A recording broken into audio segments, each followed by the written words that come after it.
सावधान प्रारंभ कर।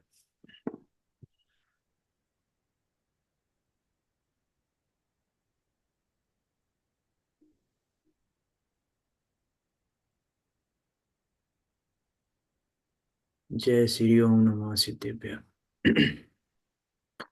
नमो अरिहंताणं नमो सिद्धाणं नमो आयर्याणं नमो वज्रायाणं नमो लोहे सप्साहुणम्।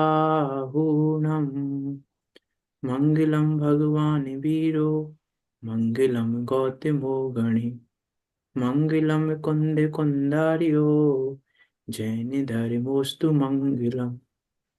सर्व मंगल मांगल्यम सर्व कल्याण कारकम प्रधानम सर्व धर्माणाम जैनम जयतु शासनम जैनम जयतु शासनम तज्जयति परम ज्योति समम समस्तेरिनंत पर्याय दर्पण तल इव सकला प्रतिफलति पदार्थ मालिका यत्र परिमागमस्य जीवम निषेध्य जात्यन्त सिंधुर्विधानम सकल ने विलसितानां विरोधि मथिनमिनमाम्यने कांतम विरोधि मथिनमिनमाम्यने कांतम। उत्तम क्षमादिक धर्म आत्म का सहज निज भाव है सुख शांति का है हेतु जग में मुक्ति का सुउपाव है मूल सम्यक दर्श निज में लीनता में ये धर्म बंधु सुभाव भावना हो पूर्ण दस लक्षण धर्म हो पूर्ण दस लक्षण धर्म। आचार्य अमरचंद देव द्वारा विरचित यह पुरुषा सिद्धि उपाय नामक ग्रंथ, जो कि हमें पुरुष के अर्थ की सिद्धि का उपाय बताने वाला है, ऐसे इस अद्भुत व अनुपम ग्रंथ पर हमारी चर्चा चल रही है। इसमें आज का दिन, जिस दिन आदरणीय प्रियंका पंडित जी की आज पुण्यतिथि है, आज के दिन ही उनका हमसे वियोग हुआ था। मीन्स क्या कहें, मैं ये कह सकता हूँ कि जैसे एक माँ अपने बेटे को उंगली पकड़कर चलना सिखाती है, वैसे प्रियंका पंडित जी ने हमको जिनवाणी पढ़ना, जिनवाणी समझना सिखाया है कि जिनवाणी को कैसे पढ़ें।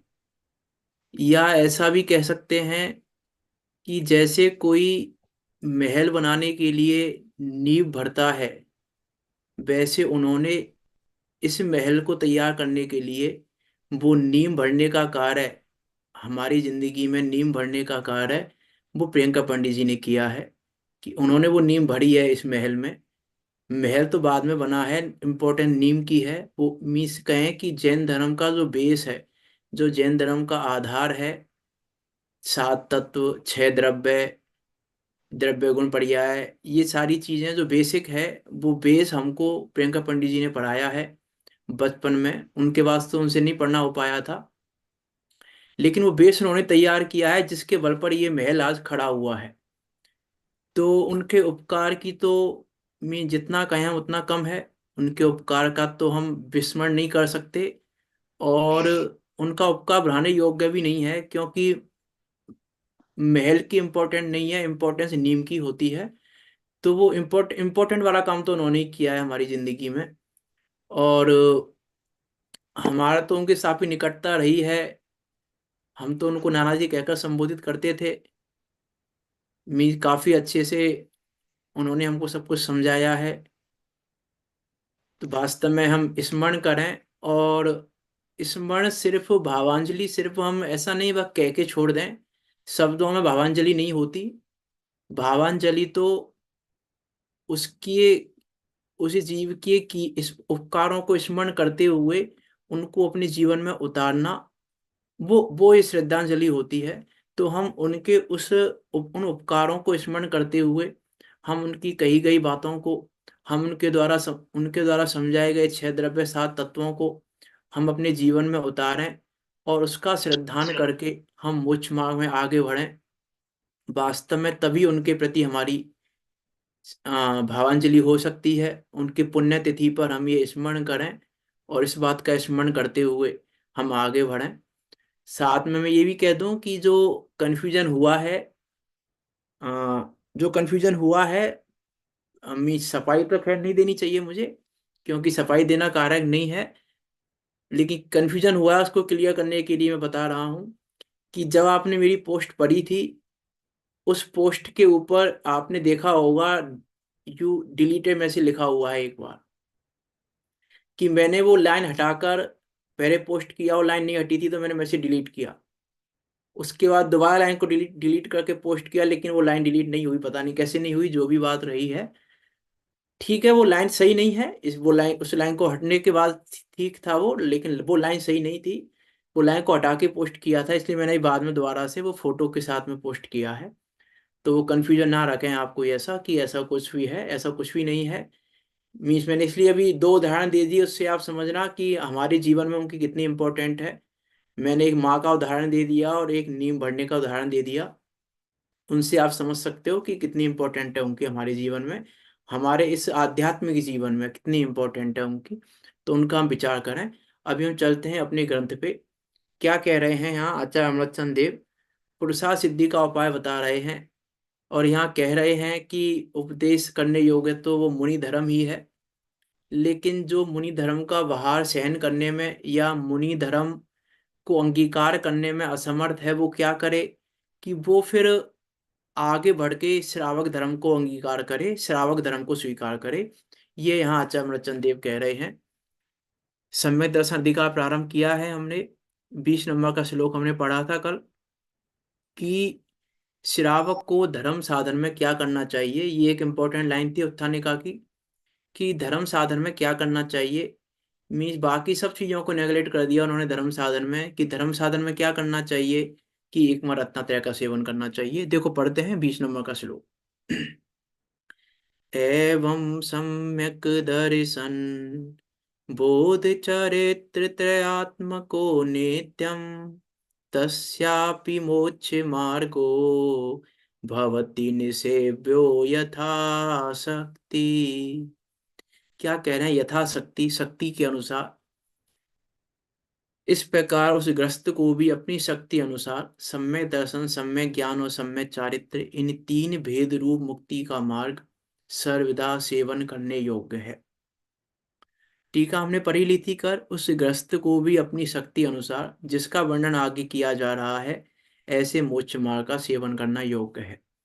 भावार्थ पर बात चल रही थी हमारी। क्या कह रहे हैं देखो, मुनि के तो मोक्ष मार्ग का सेवन संपूर्ण रूप से होता है, कि वास्तव में तो मोक्ष मार्ग छठे गुण स्थान से ही है।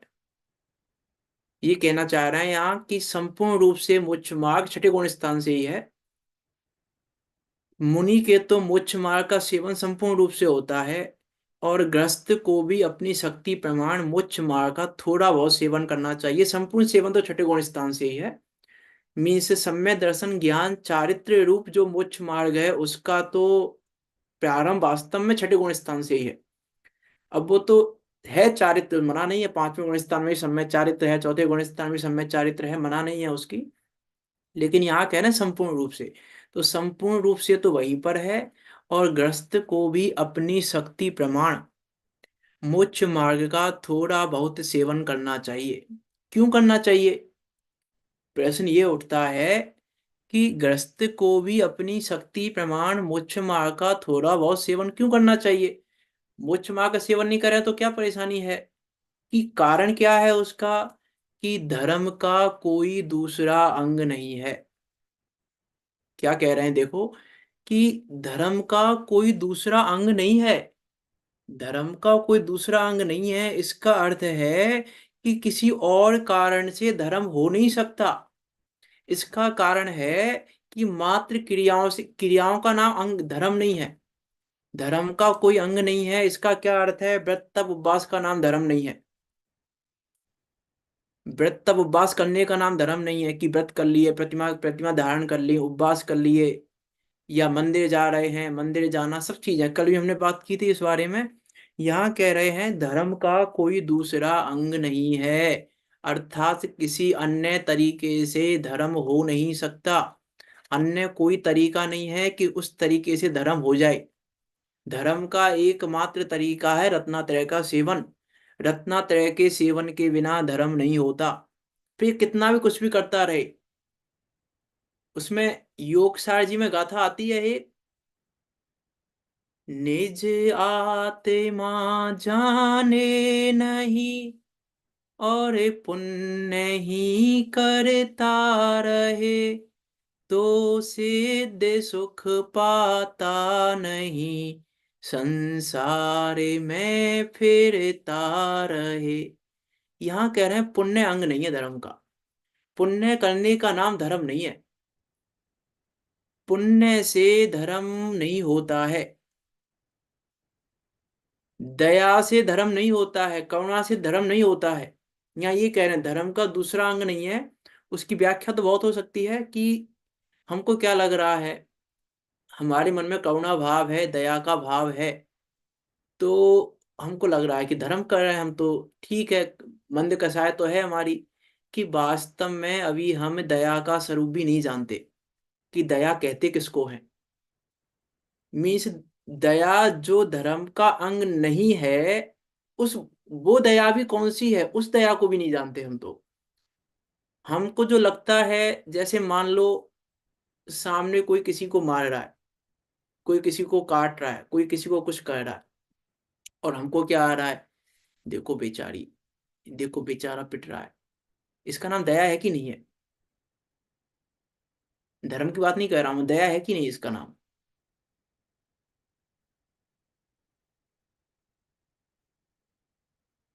नहीं है। तो इसका क्या नाम है फिर, इसको क्या कहेंगे, कोई कोई अब कोई जीव मर रहा है सामने, कुछ हो रहा है, तो हमको दया आ रही है उसके प्रति, कि देखो बेचारा कैसी हालत हो करना, रही है, ऐसा हो रहा वहाँ है, पे दया नहीं करना कहेंगे। है वैसे ही। हाँ। करना करना कह सकते हैं। नहीं, हाँ, करुणा, करुणा मान लो, चलो करुणा कह लो, तो करुणा है कि नहीं है ये। वो तो धर्म में जो लगाते हैं वो करना है। जीव को धर्म में लगाओ, संसार सागर से देखो पार कर ले। वास्तव में तो हम्म। ऐसा विचार करना कि देखो वो कैसा हो रहा है, क्या हो रहा है, उसमें क्या हो रहा है, हम दुखी हो रहे हैं, उसको, उसके दुख को देखकर हम दुखी हो रहे हैं।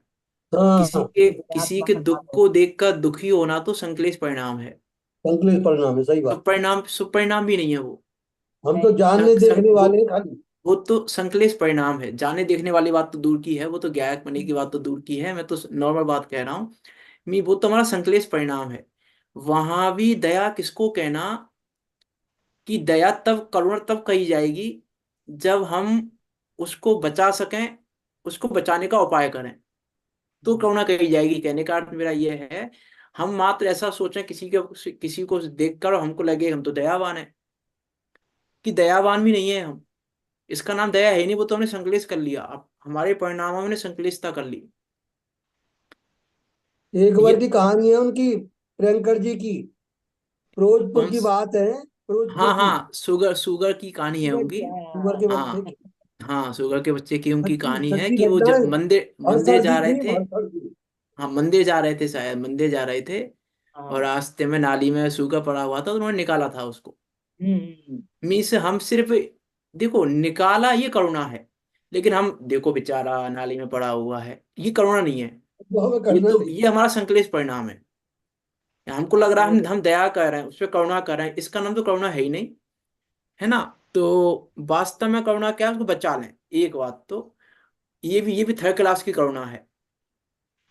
उसके हाई लेवल की करुणा है। वास्तव में जो दया है, जिनागम में जिसको दया कहा गया है, कि अपने आप को हित के मार्ग में लगाना, ये और दया। बन सके तो सामने वाले को हित के मार्ग में लगाना।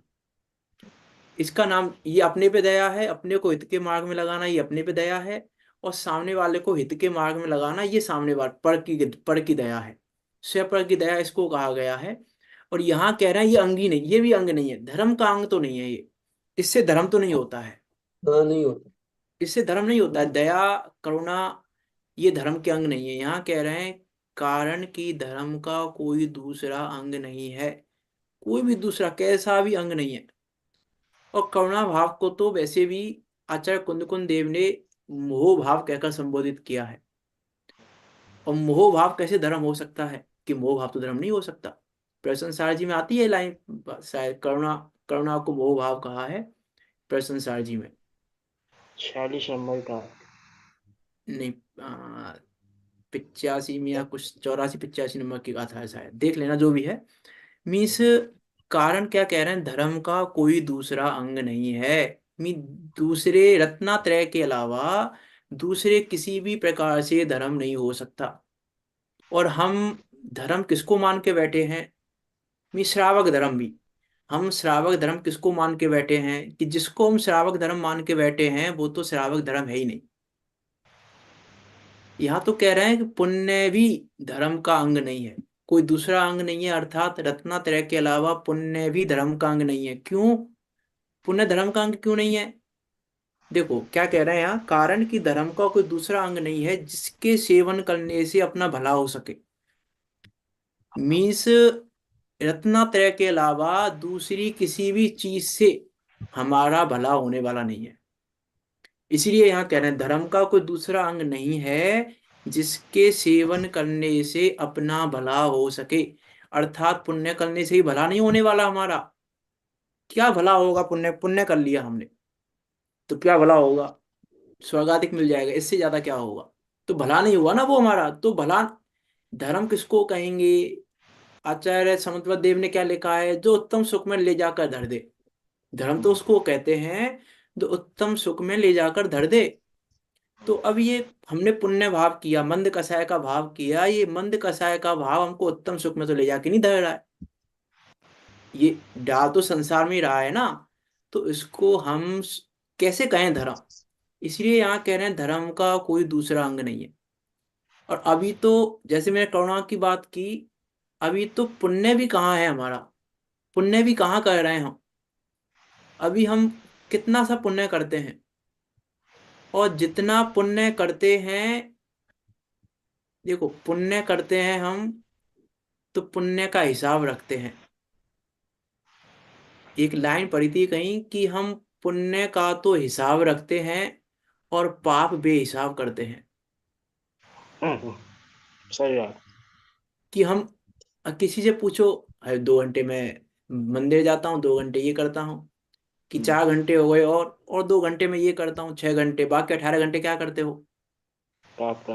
हिसाब मीन नहीं। पुण्य का तो हमारे पास हिसाब है, कि मैं देखो हिसाब। 10 साल से रात्रि में नहीं खाता, मैंने 15 साल से ये छोड़ा हुआ है। मैं एक एक बात का हिसाब रखते हैं हम। हम्म। पुण्य क्रियाओं का हिसाब रखते हैं, पूरा हिसाब है हमारे पास पुण्य क्रियाओं का, लेकिन पाप का हिसाब नहीं है। 43 साल तक जो हमने खाया है, उसका हिसाब नहीं है। उसका हिसाब नहीं है हमारे पास। नहीं, उसका तो हिसाब है ही नहीं। जो खाया है उसका तो हिसाब है ही नहीं, उसका तो कहते ही नहीं है, उसको तो काउंटिंग नहीं भक्ति करते भाव हम। है जो। कि पुण्य का तो हम हिसाब रखते हैं और पाप बेहिसाब करते हैं। पाप वैसे करते हैं हम, विचार करके देखें हम, कि यदि 4 घंटे पढ़ने से या मंदिर जाने से यदि हम पुण्य आत्मा हो गए, यदि हम पुण्यशाली हो गए, तो 24 घंटे में से हमने 4 घंटे, और मान लो 8 घंटे, 8 घंटे यदि हम पुण्य करने से पुण्यशाली हैं, तो 16 घंटे क्या कह रहे हैं हम, पाप। तो बहुमत किसका है, पाप का कि पुण्य का? बहुमत तो पाप का हो गया ना। तो आपका है जब पाप का पाप। हो बहुमत गया। 16, जब 8 घंटे पुण्य करने से हम अपने को पुण्यशाली कह रहे हैं, पुण्य आत्मा कह रहे हैं, हम पुण्यवान हैं, हम पुण्य करते हैं, तो अब बहुमत तो पाप का है, पुण्य का बहुमत कहाँ है तुम्हारे साथ? और यहाँ तो कह रहे हैं अंग ही नहीं है धर्म का, क्योंकि उसके सेवन से अपना भला नहीं हो सकता। रत्नत्रय के अलावा धर्म का कोई अंग नहीं है, धर्म का कोई हेतु नहीं है, कोई भी हेतु नहीं है। ये हेतु नहीं है, ये धर्म में हेतु नहीं है। रत्नत्रय ही एकमात्र धर्म का अंग है, धर्म का हेतु है, धर्म का साधन है। उसके अलावा कोई दूसरा अंग नहीं है धर्म का। ये हम विचार करें कि धर्म कह किसको रहे हैं। रत्नत्रय रूपी धर्म, कोई धर्म कहना चाहते हैं। अब ऐसा जानकर कोई ये भी ना समझे, साथ में कह देता हूं कि ठीक है, ये आपकी बात आपने सही कही, रत्नत्रय के अलावा कोई दूसरा अंग नहीं है धर्म का, तो अब हम व्रत तप आदि नहीं करेंगे, अब हम पानी छान के नहीं पियेंगे, क्या फर्क पड़ रहा है, धर्म तो है ही नहीं वो, उससे अपना भला तो होता ही नहीं है, पानी छानने से क्या भला होता है, अपना भला तो होता ही नहीं है हमारा, रात की भोजन करने से कोई भला बुरा नहीं होता है हमारा। मीन्स अब हम धर्म ये भी नहीं करेंगे, पानी भी नहीं छानेंगे, पूजन भी नहीं करेंगे, ये भी नहीं करेंगे, ये भी नहीं करेंगे, कि ये इसके लिए उपदेश नहीं दिया जा रहा है। ये ध्यान रखना। मीन्स एक तो एक व्यक्ति तो ऐसा है जो उसी में उसी रूप हो गया, बस क्रियाओं क्रियाओं को सब कुछ मान के बैठा है, और एक व्यक्ति है जो क्रियाओं को कुछ भी नहीं मानता। लेकिन दोनों ही बेकार हैं, दोनों ही किसी मतलब के नहीं है। जो क्रियाओं को सब कुछ मान के बैठा है, उन्हीं को धर्म मान के बैठा है, वो भी किसी मतलब का नहीं है। और जो उनको धर्म का अंग नहीं है ऐसा जानकर उनको छोड़ के बैठा है, वो भी काम का नहीं है। वास्तव में जो ये लाइन आती है ना, जैसे कि ये सब तो जड़ की क्रियाएं हैं, ये पूजन आदि करना, पानी छान कर पीना, ये चौका आदि व्यवस्थित रूप से रसोई आदि का काम यत्नाचार से करना, ये सब तो जड़ की क्रियाएं हैं ना। जड़ की क्रियाएं, इनसे धर्म तो होता नहीं है। तो हम करें नहीं करें क्या फर्क पड़ रहा है, कि वास्तव में इनको जड़ की क्रिया कहने के अधिकारी हम तब हैं। कब हैं जड़ की क्रिया कहने के अधिकारी भी? जब हम जब इनको ये कर रहे हों, जब हम इनको कर रहे हों, करने के बाद हम कहें कि जड़ की क्रिया है। ये इसमें पुरुषार्थ चाहिए, कि हम कर रहे हैं, पूरे मन वचन काय से कर रहे हैं, पूरे उपयोग पूर्वक कर रहे हैं ये सारी क्रियाएं, और फिर हम कहें कि हम करने वाले नहीं हैं, जड़ की क्रिया हैं ये तो उसमें उसमें चाहिए पुरुषार्थ। ऐसा कहने से काम नहीं चलेगा। जड़ की क्रिया कह तब तब कह सकते हैं हम जड़ की क्रिया, उसके बिना तो जड़ की क्रिया कह ही नहीं सकते हम कि जड़ की क्रिया है। यहाँ जड़ की क्रिया ही कहना चाह रहे हैं, यहाँ तो यही कह रहे हैं कि जड़ की क्रिया से धर्म नहीं होता, क्योंकि ये धर्म का अंग नहीं है, जड़ की क्रिया है ये तो। लेकिन मैं इसलिए कहना चाह रहा हूं कि ये सुनकर कोई छोड़ ना दे, और वास्तव में तो कोई छोड़ेगा तो उसकी योग्यता है। हम रोक भी नहीं पाएंगे किसी को, क्योंकि परिणाम, जब मेरे खुद हम अपना परिणाम हमारे हाथ में नहीं है, दूसरे का कैसे होगा हमारे हाथ में। तो वो भी एक बात है कि, लेकिन हम स्वयं विचार करें कि हम क्या कर रहे हैं। क्योंकि अब यहाँ सम्यक दर्शन की बात करने वाले हैं, सम्यक दर्शन अधिकार प्रारंभ कर रहे हैं, और जिनवाणी में लिखा है कि यदि आचरण यदि तुम्हारा सही नहीं है तो भी सम्यक दर्शन के पात्र नहीं हो, आप सम्यक दर्शन के अधिकारी नहीं हो। पंडित सदाशिवदास जी ने लिखा है श्रावकाचार्य जी में भावना अधिकार में, कि पचास अन्याय 50 वर्ष हो गए सुनते सुनते, लेकिन सम्यक दर्शन नहीं हुआ, तो उसका क्या कारण है? क्या कारण बताया अन्याय उन्होंने वहां नीति पे? अवश्य हाँ, अन्याय अन्याय नीति अनीति अवश्य और अवश्य बच्चन। तो यदि हमारा अन्याय नहीं छूटा है, अनीति नहीं छूटी है, अवश्य बच्चन नहीं छूटा है, तो फिर वो सम्यक दर्शन होगा कहाँ से? यहाँ जिस सम्यक दर्शन को प्रारंभ करने वाले हैं, उसमें जड़ की क्रिया कह के छोड़ देने का कोई मतलब नहीं है, कि हम जड़ की क्रिया कह के छोड़ दें, कि नहीं, वो तो पूर्ण रूपेण करना, वो सब तो, उसको क्या कहें हम, कि वो तो एक सामान्य आचार है जय श्रावक का। कल मैंने बात कही दी थी द्रव्यलिंगी कह के, कि भावलिंगी नहीं तब तक द्रव्यलिंगी श्रावक तो बने। उसका मतलब ये है कि हम उस आचरण को तो ना छोड़ें।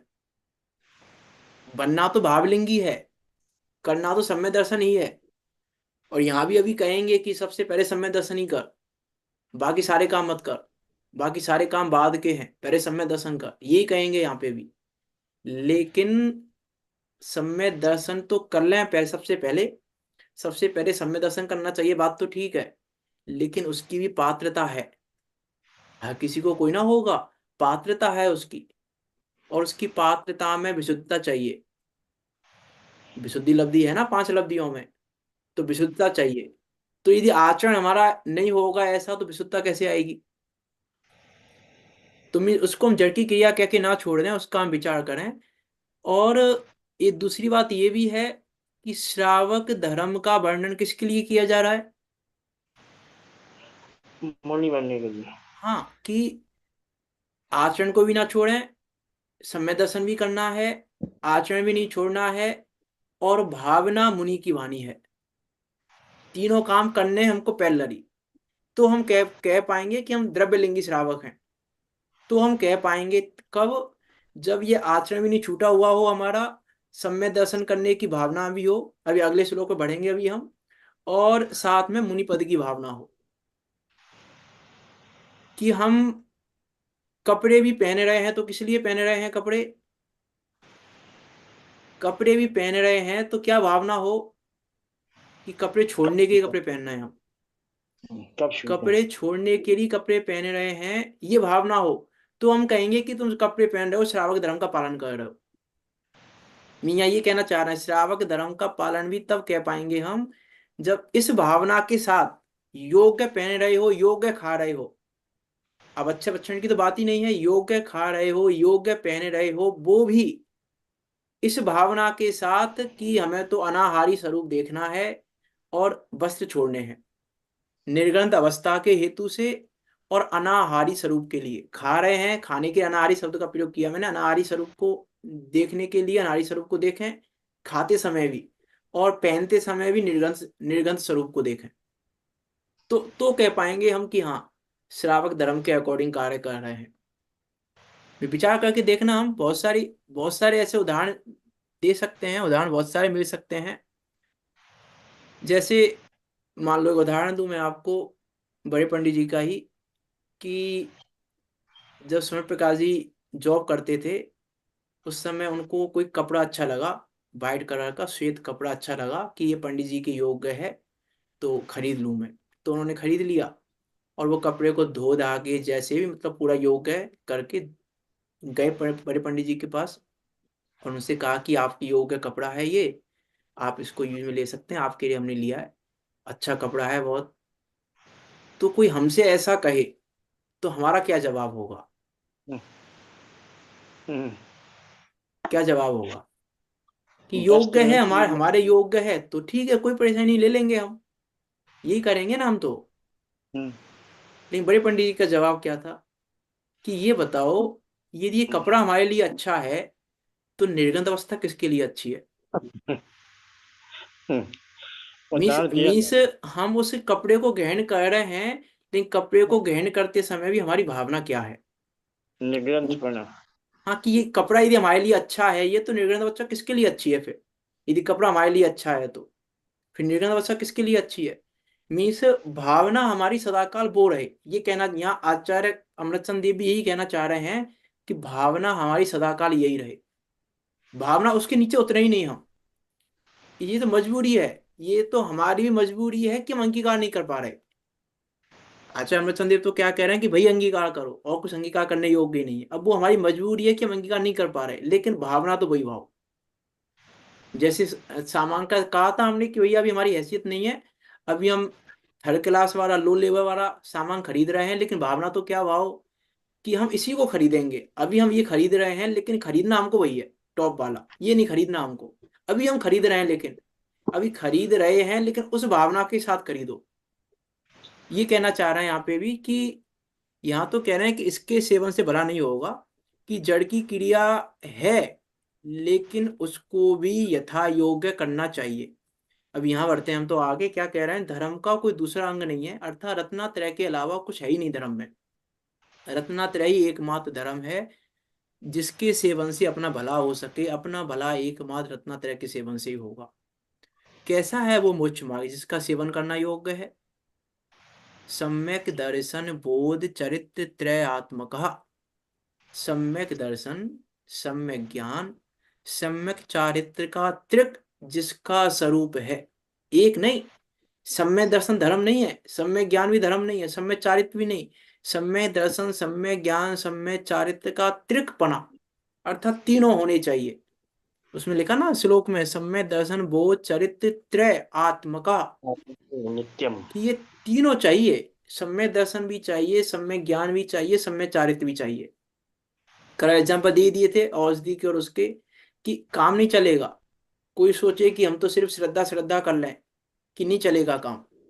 कोई सोचे कि हम ज्ञानी ज्ञान कर लें तो भी नहीं चलेगा। कोई सोचे कि हम चारित्र चारित्र कर लें तो भी नहीं चलेगा। कोई सोचे कि चारित्र और ज्ञान कर लें तो भी नहीं चलेगा। कोई सोचे कि श्रद्धा और चारित्र कर लें तो भी नहीं चलेगा, कि तीनों ही चाहिए। मोक्ष मार्ग तो इसी का नाम है, कि सम्यक दर्शन, सम्यक ज्ञान और सम्यक चारित्र का त्रिक जिसका स्वरूप है। भिन्न भिन्न तीन मोक्ष मार्ग नहीं है, तीनों मिलकर एक मोक्ष मार्ग है। अलग अलग मोक्ष मार्ग नहीं है, तीनों तीनों मिलकर एक मोक्ष मार्ग है। देखो आगे वाले श्लोक पे चलते हैं। क्या कह रहे हैं कि ठीक है, आप कह रहे हो कि सम्यक दर्शन, सम्यक ज्ञान और सम्यक चारित्र्य तीनों की एकता ही मोक्ष मार्ग है। लेकिन अब परेशानी ये है कि सम्यक दर्शन, सम्यक ज्ञान, सम्यक चारित्र्य एक साथ कैसे करें। कि बात तो ठीक है कि तीनों का ही सेवन करना है, तीनों से ही धर्म धर्म होगा, एक से धर्म नहीं होगा। लेकिन अब इन तीनों को हम ग्रहण कैसे करें, ये तो बताइए। आपने ये तो कह दिया आपने कि सम्यक दर्शन, सम्यक ज्ञान, सम्यक चारित्र्य को अंगीकार करो, भाई धर्म है, उसके अलावा धर्म नहीं होगा। लेकिन अंगीकार किसको करें पहले। भाई क्रम से अंगीकार कर पाएंगे ना हम तीनों को, सम्यक दर्शन, सम्यक ज्ञान, सम्यक चारित्र को। तो इन तीनों में से पहले किसको अंगीकार करें, वो यहाँ पे उत्थान का है अगले श्लोक की। इन तीनों में प्रथम किसको अंगीकार करना चाहिए, वह कहते हैं। देखो क्या कह रहे हैं, बहुत सुंदर श्लोक है। तत्रादो सम्यक्त्वम् समुपाश्रणीयमखिल यत्नेन तस्मिन् सत्येव यतो भवति ज्ञानं चरित्रं च। तत्रादो, तत्र आदो उनमें, तत्र यानी उनमें, आदो अर्थात पहले। आदो शब्द आता है आदि से, कि आदो पहले, उनमें पहले क्या करना, कि सम्यक त्वम, सम्यक दर्शन को अंगीकार करो। कैसे करें, तत्रादो सम्यक्त्वम, कि उनमें सबसे पहले सम्यक्त्व को करो। और सम्यक्त्व को कैसे करें, तो कह रहे हैं समुपा श्रेयणीयम, भले प्रकार से। और क्या कह रहे हैं, अखिल यत्नेन, समस्त प्रकार सावधानी पूर्वक। अखिल प्रत्ययन, अखिल प्रत्ययन समस्त प्रकार से प्रयत्न करते हुए। इन तीनों में प्रथम, तीन चीजें कही है समय दर्शन के लिए। सबसे पहले समय दर्शन करो, एक बात। भले प्रकार से अंगीकार करो, दो बात। और तीसरा क्या कह रहे हैं, समस्त प्रकार सावधानी पूर्वक करो, सावधानी पूर्वक यत्न से करो। कि तीनों चीज करो, एक से काम नहीं चलेगा। कि ऐसा नहीं है कि हम सबसे पहले सम्यक दर्शन करेंगे, लेकिन सम्यक दर्शन सबसे पहले तो करोगे, लेकिन सबसे पहले सम्यक दर्शन करोगे कैसे। बात तो ये है ना कि सबसे पहले सम्यक दर्शन करोगे कैसे, कि अखिल यत्नेन, अखिल यत्नेन समस्त प्रकार सावधानी पूर्वक यत्न से, भले प्रकार अंगीकार करना चाहिए। क्यों सबसे पहले सम्यक दर्शन क्यों करना चाहिए अंगीकार। भाई आप कह रहे हो सबसे पहले सम्यक दर्शन अंगीकार करो, तो क्यों करें। तो उसका आंसर अगली लाइन में दिया, तस्मिन, उससे, तस्मिन अर्थात उसके होने पर, उसके द्वारा, उस सम्यक दर्शन के द्वारा, सत्य यतो, सत्य होते हैं। क्या होते हैं सत्य, सत्य यतो भवति ज्ञानम चरित्रम च, उसके कारण ही ज्ञान सम्यक होता है और उसके कारण ही चारित्र सम्यक होता है। इसलिए पहले सम्यक दर्शन करो। तत्रादो सम्यक्त्वम, सबसे पहले सम्यक दर्शन करो। क्यों करो, क्योंकि उसके द्वारा ही ज्ञान और चरित्र सम्यक्त पने को प्राप्त होते हैं, सत्य पने को प्राप्त होते हैं। उसी के द्वारा ज्ञान सम्य ज्ञान होता है, उसी के द्वारा चारित्र सम्य चारित्र होता है। तस्मित सत्यव, उसके होने पर ही, जो अनुवाद पढ़ लेते हैं पूरा एक बार। इन तीनों में प्रथम, समस्त प्रकार सावधानी पूर्वक यत्न से सम्यक दर्शन को भले प्रकार अंगीकार करना चाहिए, क्योंकि उसके होने पर ही सम्यक ज्ञान और सम्यक चारित्र होता है, उसके बिना नहीं होता है। अभी उदाहरण देंगे, आगे टीका पे चलते हैं। तत्र आदो अखिल यत्नेन सम्यत्वम समुपाश्रेणीयम। इन तीनों में प्रथम ही समस्त उपायों से अर्थात जितने भी उपाय तुम कर सकते हो, उन सारे उपायों से सम्यक दर्शन के लिए ही उपाय करो बस। दूसरा कोई और कार्य करना ही नहीं है। कि सबसे पहले क्या करो, सबसे पहले श्रद्धान को सम्यक करो, क्योंकि श्रद्धान की वैल्यू है, क्योंकि कीमत है श्रद्धान की, क्योंकि उस श्रद्धान के बिना ज्ञान और चारित्र सम्यक को प्राप्त नहीं होते, और उस श्रद्धान के होने पर ज्ञान और चारित्र सम्यक को प्राप्त हो जाते हैं। इसीलिए श्रद्धान की वैल्यू है, और इसीलिए सबसे पहले यहाँ कह रहे हैं तत्रादो सम्यत्वम। सबसे पहले इस सम्यत्व को धारण करो। कैसे करें? समस्त उपायों से, जिस प्रकार भी बन सके, कि जैसे बन सके वैसे, जैसे बन सके वैसे उस प्रकार सम्यक दर्शन की कार्य करना चाहिए। जिस प्रकार भी बन सके, अर्थात जिस प्रकार भी बन सके। इसका क्या अर्थ है? जिस प्रकार भी बन सके, जिस प्रकार भी बन सके अर्थात जैसे बने तैसे, मीन्स हर प्रकार से। जिस प्रकार ही बन सके मीन्स हर प्रकार से पुरुषार्थ सम्यक दर्शन के लिए ही करो, दूसरे किसी काम के लिए पुरुषार्थ मत करो। जिस प्रकार भी बन सके, जैसे बने तैसे, जिस प्रकार से बने उस प्रकार से, जिस उपाय से बने उस प्रकार से, जिस कार्य से बने उस कार्य से। यदि प्रथमान योग पढ़ के बने तो प्रथमान योग पढ़ के, कर्णान योग पढ़ के बने तो कर्णान योग पढ़ के, चरणान योग पढ़ के बने तो चरणान योग पढ़ के, द्रव्यान योग पढ़ के बने तो द्रव्यान योग पढ़ के। खींचतान करके नहीं। जिस प्रकार भी बन सके का अर्थ खींचतान करके नहीं, जिस प्रकार भी बन सके अर्थात जिस प्रकार भी सम्यक दर्शन बन सके, जैसे बने तैसे, जिस प्रकार भी जैसे भी बने। सम्यक दर्शन के लिए ऐसा नहीं है कि सम्यक दर्शन द्रव्यान योग से होगा, कि सम्यक दर्शन द्रव्यान योग से होगा कि चरणान योग से होगा। कौन से योग से सम्यक दर्शन होगा? दृढ़ सिद्धांत, हाँ पक्का दृढ़ सिद्धांत, सम्यक सिद्धांत। हाँ, कि सम्यक दर्शन के लिए हमने प्रथमान योग पढ़ा है कि कर्णान योग पढ़ा है कि चरणान योग पढ़ा है कि द्रव्यान योग पढ़ा है, इसकी इंपॉर्टेंट नहीं है। कुछ भी नहीं पढ़ा, उसी की जब उसी की इंपॉर्टेंट नहीं है तो प्रथमान योग और इनकी पढ़ने की तो बात ही कहाँ है। जब नहीं पढ़ना भी नहीं पढ़ने से भी सम्यक दर्शन हो सकता है, तो पढ़ने में तो फिर क्या पढ़े इसकी बात ही नहीं रही। क्योंकि पढ़ना तो छह के आधा अनुसार है, पढ़ना तो छह के अनुसार है। हम क्या पढ़ रहे हैं, क्या समझ में आ रहा है? प्रथमान योग समझ में आ रहा है कि चरणान योग समझ में आ रहा है कि द्रव्यान योग समझ में आ रहा है कि कर्णान योग समझ में आ रहा है? ये सब तो छह के आधीन व्यवस्था है। लेकिन सम्यक दर्शन छह के अधीन तो नहीं है। सम्यक दर्शन छह के अधीन तो नहीं है, सम्यक दर्शन छह के अधीन है, छह के अधीन नहीं है सम्यक दर्शन।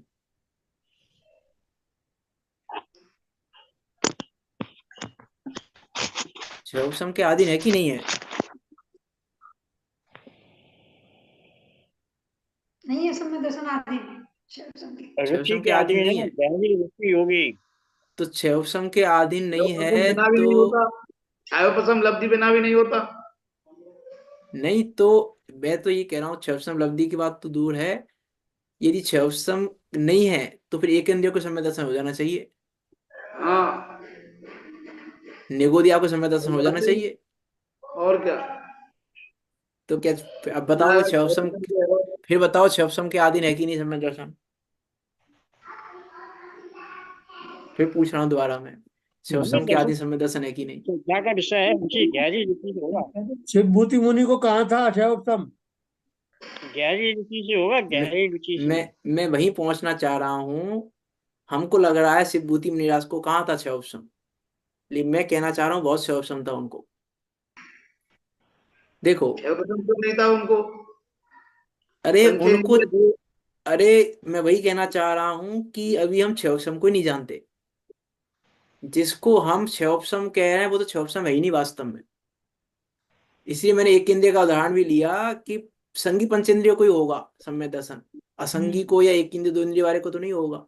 नहीं होगा। तो जो जो क्षयोपम की बात है, जो क्षयोपम चाहिए, जो जो योग्यता चाहिए, वो योग्यता शिवभूति मुनिराज के पास थी। हम्म। है ना, विराट में। उसमें मीन्स क्षयोपम तो चाहिए, बिना क्षयोपम के तो नहीं होगा। लेकिन क्षयोपम के अधीन नहीं है, ये भी जिनवाणी की लाइन है।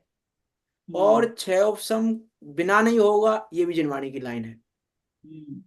दोनों ही लाइन जिनवाणी की हैं कि क्षयोपम हमने के बिना सम्यक दर्शन नहीं हो सकता, जो पढ़ा है वो प्रतिमान मुद्र और में वो क्षयोपम के द्वारा भी सम्यक दर्शन नहीं हो सकता। क्षयोपम के बिना सम्यक दर्शन नहीं हो सकता, और क्षयोपम के द्वारा भी सम्यक दर्शन नहीं हो सकता। अब क्षयोपम के बिना सम्यक दर्शन नहीं हो सकता, वहां पर बात है संगी पंचेंद्रिय के क्षयोपम की, कि इतनी योग्यता तो चाहिए, इतनी योग्यता चाहिए। और क्षयोपम के बिना क्षयोपम के द्वारा सम्यक दर्शन नहीं हो सकता, कि जो क्षयोपम हम समझ रहे हैं, जो मनुष्य पने में दो क्षयोपम हम समझ रहे हैं, उस क्षयोपम की आवश्यकता नहीं है। उस क्षयोपम की आवश्यकता नहीं है सम्यक दर्शन के लिए। और पंडित टोडरमल जी ने तो लिखा है मूलचंद प्रकाशक जी में कि सम्यक दर्शन प्राप्त करने योग्य क्षयोपम तो तुझे उपलब्ध है। हुआ है। हाँ, कि तुझे उपलब्ध है, वर्तमान में अभी अभी उपलब्ध है उतना क्षयोपम, और तुझे ही नहीं, सिर्फ मनुष्य के लिए नहीं कहा वहां पे।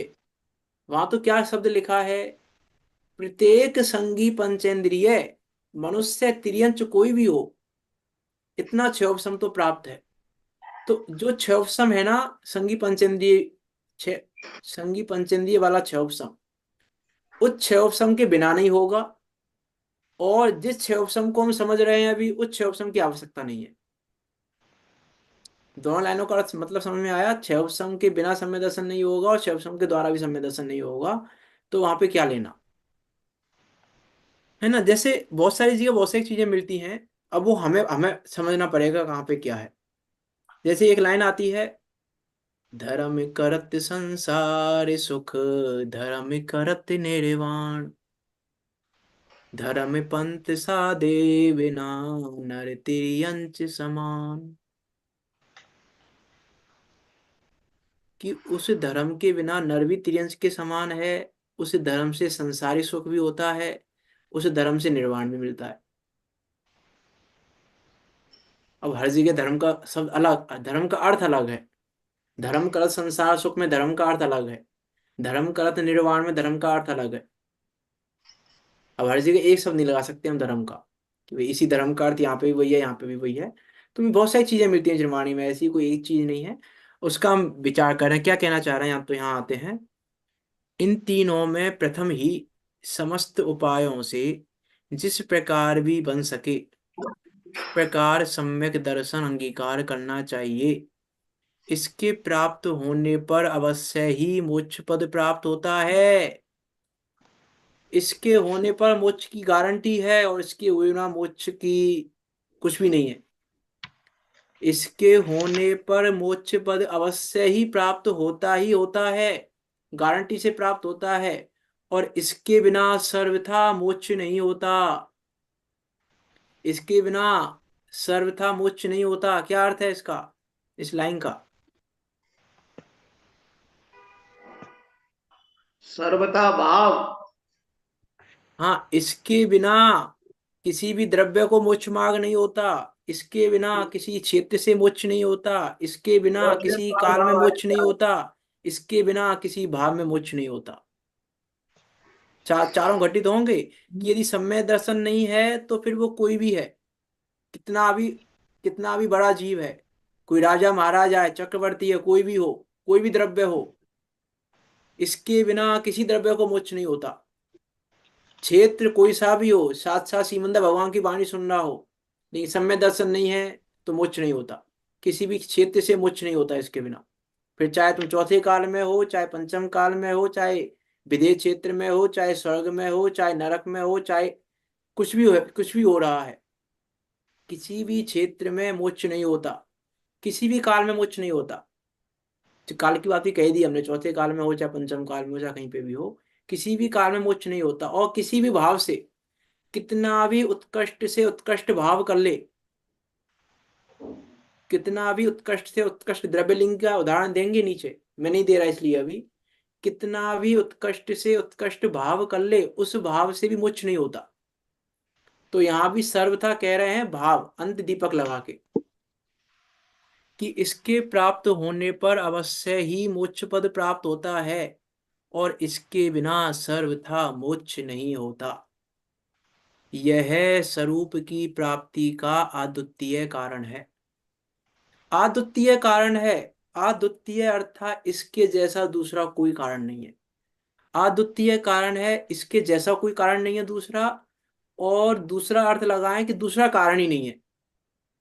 इसके जैसा दूसरा कारण नहीं है, उसमें भी ये संभावना है दूसरा कारण हो सकता है, लेकिन अद्वितीय कारण है, दूसरा कारण ही नहीं है। अद्वितीय, द्वितीय नहीं, अर्थात दूसरा कारण ही नहीं है।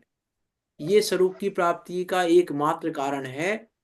अतः इसे अंगीकार करने में किंचित मात्र भी प्रमाद नहीं करना, प्रमाद नहीं करना किसी भी प्रकार का।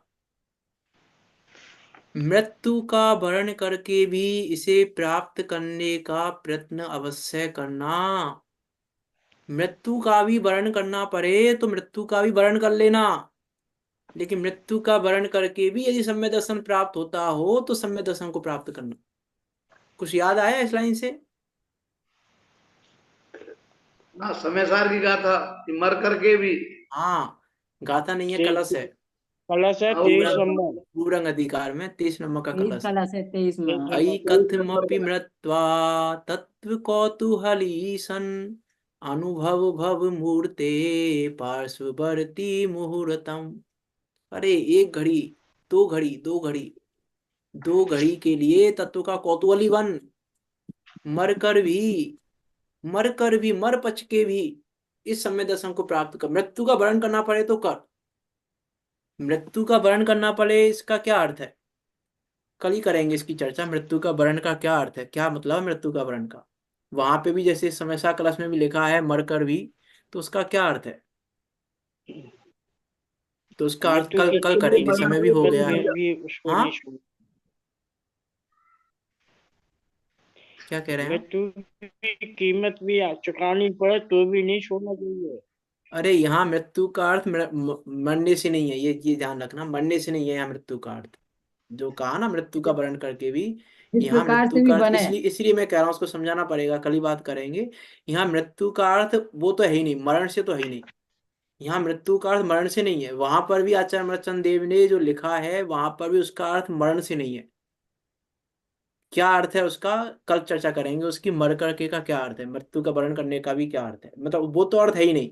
मीन्स शब्द का जो अर्थ है सीधा सीधा वो अर्थ नहीं है वहां पे। नहीं, जैसे मरने ही का बने अर्थ मरना तो है ही नहीं, मरने का अर्थ ऐसा तो है ही नहीं आचार्य अमरचंद देव कहें कि मर जाओ तो भी समय दर्शन कर लो, जिस कि नहीं प्रकार ये से तो भी बने, ये तो मतलब बिल्कुल भी ये तो है बने। ही नहीं। मरने का तो मतलब है ही नहीं वहां पे, वहां कुछ और अर्थ है। क्या अर्थ है उसका कल बात करेंगे, उसकी हम विचार करना क्या कहना चाह रहे हैं आचार्य अमरचंद देव यहाँ पे। और हम भी उस सम्यक दर्शन की प्राप्ति कैसे करें, अखिल प्रत्ययन, संपूर्ण प्रत्यनों से, सर्व सर्व प्रकार से, जिस प्रकार बन सके उस प्रकार से हम उस सम्यक दर्शन की प्राप्ति करें और संतुष्ट हो जाएं। बस तो सम्यक दर्शन की प्राप्ति करें और संतुष्ट हो जाएं। क्या करें, देख के देखिए। मैं चाय सम्यक दर्शन हो गया तो फिर क्या करें। चाय में लगेंगे। चाय हाँ, के कि कारण सम्यक दर्शन होके भी संतुष्ट मत हो जाना, संतुष्टि के लिए सम्यक दर्शन का उपदेश नहीं दे रहे हैं वो। उनको तो रत्नत्रय से कम में कुछ मंजूरी नहीं है। लेकिन रत्नत्रय अब के क्रम पास। से, अब क्रम है रत्नात्रय एक साथ कैसे अंगीकार करना, एक एक करके अंगीकार करना पड़ेगा। तो इसलिए वो क्रम बता रहे हैं कि भैया पहले तत्रादो सम्यत्वम, सबसे पहले सम्यत्व को धारण करो, सम्यत्व को अंगीकार करो। और कैसे करो, अखिल प्रत्ययन, अखिल प्रत्न से। अखिल प्रत्ययन अर्थात सर्व प्रकार से प्रत्नों से, जिस प्रकार बन सके उस प्रकार से, भली प्रकार से। तीन तीन का प्रयोग किया, सबसे पहले करो, अखिल प्रश्न से करो, भली प्रकार से करो। उस प्रकार से सम्यक दर्शन को अंगीकार करो। हम सब भी उस सम्यक दर्शन को अंगीकार करके मोक्ष पद में आगे बढ़ते हुए निकट काल में सिद्धों के बीच आकर विराजमान हो। इसी मंगल भावना के साथ अभी की बात को यहाँ विराम देते हैं। कोई शंका हो आपकी तो पूछ सकते हैं, विचार करना। और देखो एक चीज और कह दूं मैं, सम्यक दर्शन भी क्यों क्यों करें सम्यक दर्शन?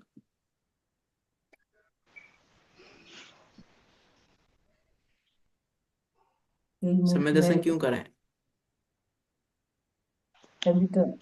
मोक्ष के लिए? किसके लिए? मोक्ष के लिए करेंगे। अपने स्वरूप की प्राप्ति के लिए। मोक्ष के लिए सम्यक दर्शन नहीं करना है। इसलिए याद आ गया, उत्तम स्वस्थ धर्म है ना, ये तो लोभ है हमारा। मोक्ष के लोभ से सम्यक दर्शन नहीं होता। हाँ, मोक्ष के लिए कोई ना, हमें मोक्ष के लिए सम्यक दर्शन नहीं करना है। हमें तो अपने को जानना है, अपने को जानने का नाम ही सम्यक दर्शन है। हमें तो उस गायक को जानना है जो मैं हूँ, मुझे तो मुझको जानना है, बस उसी का नाम सम्यक दर्शन है। तो मुझे सम्यक दर्शन भी नहीं करना है। यहाँ कह रहे हैं सम्यक दर्शन करो, तो यहाँ ये नहीं कह रहे हैं सम्यक दर्शन करो। तत्रादो सम्यक्त्वम, सबसे पहले सम्यक दर्शन करो। तो क्या कह रहे हैं आचार्य मर्चन देव? सम्यक दर्शन करने की कह रहे हैं कि नहीं? सम्यक दर्शन करने की नहीं कह रहे, अपने गायक को प्राप्त करो ये करने की कह रहे हैं। सबसे पहले गायक को प्राप्त करो। ये तो भाषा है सम्यक दर्शन करो, लेकिन सम्यक दर्शन नहीं करो, गायक को प्राप्त करो। उस अचल चैतन्य प्राप्त नोति, ऊपर कह चुके हैं पहले ही, उसको प्राप्त करो। ये यहाँ कहना चाह रहे हैं, विचार करना। जिनवाणी स्तुति करते। निज निधि निज में बताई, यह अनंत उपकार है, उसके लिए जिन वाणी मां को वंदना सतबारे है, मां वंदना सतबारे है।